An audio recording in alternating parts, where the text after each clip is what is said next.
என் தம்பி பயந்தேன் இறந்துவேன். நேற்று வந்து மழை பெஞ்சிக்கிட்டு இருந்துச்சு. மழை பெஞ்சப்போ வந்து கரண்ட்டு சுத்தமாக இல்லாத வந்து என்ன ஆச்சுன்னாக்கா, அந்த செவர் இடிஞ்சு அது கீழே இருந்த ஒரு 3 பேர் வந்து ஒருத்தவங்க ஸ்பாட்லேயே இறந்துட்டாங்க. 2 பேர் ஆஸ்பத்திரிக்கு போய் சிகிச்சை பலனின்றி அங்கே இறந்துட்டாங்க. அதனால் வந்து இவங்களுக்கு எந்த விதமாக இங்கே நம்ம சிஹெச்சுக்கு போய் கொஞ்சம் நேரம் ஆயிடுச்சு போகிறதுக்கு. அதனால் வந்து அங்கே போய் சிகிச்சை நடந்துச்சு. டாக்டர் சுத்தமாகவே இல்லை ரொம்ப நேரத்து வரைக்கும். அப்புறம் கொஞ்சம் நேரம் கழித்து வந்து அவங்க வந்தாங்க. ஆம்புலன்ஸ் வசதியும் இல்லை. அவங்க இங்கேருந்து ரொம்ப நேரத்து வரைக்கும் ஃபோன் பண்ணிக்கிட்டு இருந்து கிட்டத்தட்ட ஒரு மணி நேரம் 1.5 மணி நேரம் அளவுக்கு ஆம்புலன்ஸே வரலை. அது சம்மந்தமாக தான் மக்கள் கூட ரொம்ப இதாகி போய் அப்புறம் ரொம்ப லேட்டாக கொண்டு போய் நம்ம சேர்த்த காரணத்துலலாம் அங்கே சிகிச்சை பலனின்றி 2 உசுறு போச்சு. இப்போ ஒருத்தவங்க அங்கே ஸ்பாட்லேயே இறந்துட்டாங்க. அதனால் வந்து கரண்ட்டு அடிக்கடி வேறு ரொம்ப போய்கிட்டு இருக்குது. கரண்ட்டு போனதே அதுக்கு முக்கிய காரணமே.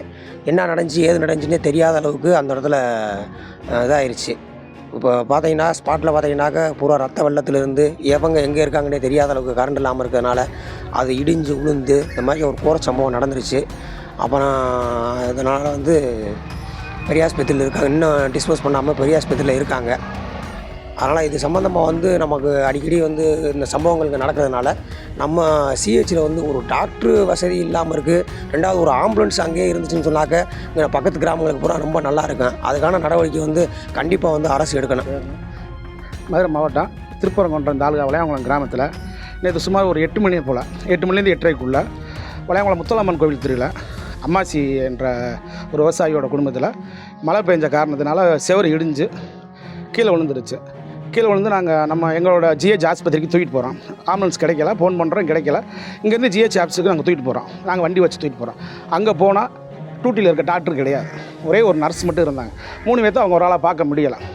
அந்த காரணத்தினால 3 பேர்த்துக்கு பார்க்க முடியாதனால இங்கேருந்து நாங்கள் முதல் தூக்கிட்டு போகும்போது வெங்கட்டி என்ற ஒரு பெண்மணி அங்கேயே இறந்துடுறாங்க. திருப்பி டியூட்டியில் இல்லாத டாக்டர் இன்னொரு டாக்டர் வந்து அவங்க ஃபோன் பண்ணி அதுக்கப்புறம் ஒரு டாக்டர் வர்றாங்க. இங்கே எங்கள் வளையாங்குளத்தில் கிளினிக் வச்சுருக்காங்க.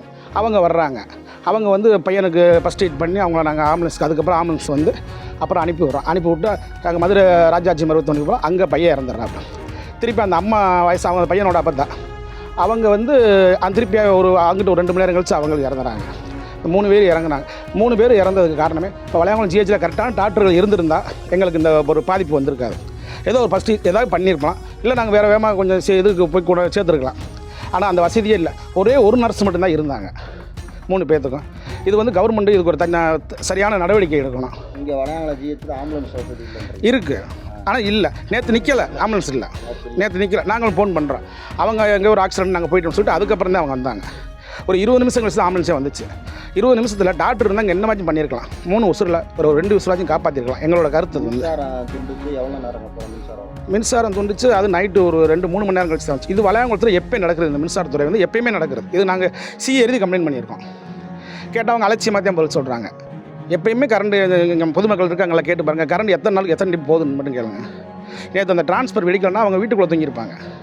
கரண்ட் இல்லை, அதனால் வெளியே வந்து உட்காந்துருக்காங்க. கரண்ட் இல்லையே அப்படின்னு சொல்லிட்டு வெளியே உட்கார்ந்த காரணம் அந்த மழை பெஞ்சு ஓவராக பெஞ்சு அது நல்லா ஊறி போயிருக்க வேண்டி அப்படியே கீழே விழுந்துச்சு.